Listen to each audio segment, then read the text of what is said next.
So we're now discussing about the RC circuit.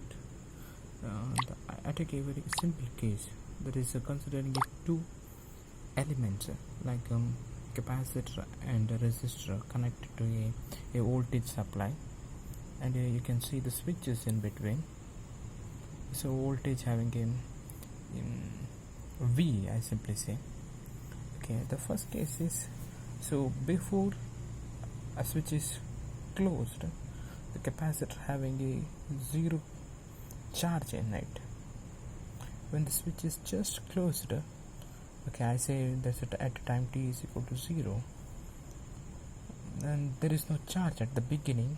When switch is just closed, there is no charge at all. Okay, when there is just closed, capacitor is just begin to collect the charges, so voltage drop across the capacitor is completely 0, and current is start to run, current is start to flow, and all the voltage drop is across the resistance only.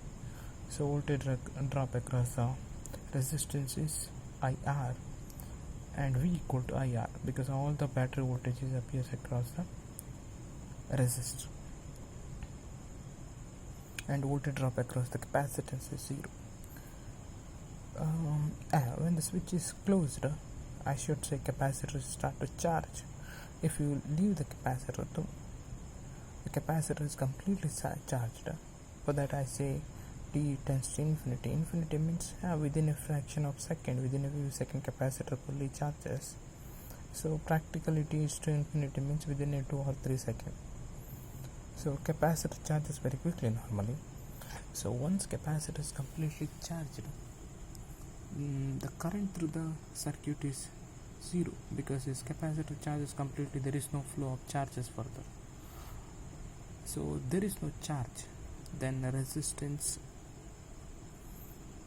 the voltage drop across the resistance is 0, because I into R, voltage drop across the resistance is I into R. When there is no current, there is no voltage drop, so all the voltage drop is across the capacitance only.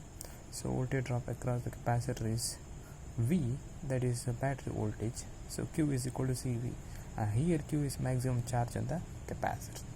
One thing is what we noticed here how much charge accumulates on the capacitor when there is no resistance. The same amount of charge will accumulate on the resistor. The same amount of charge is accumulate on the capacitor with the resistance also. So resistance doesn't make any difference, but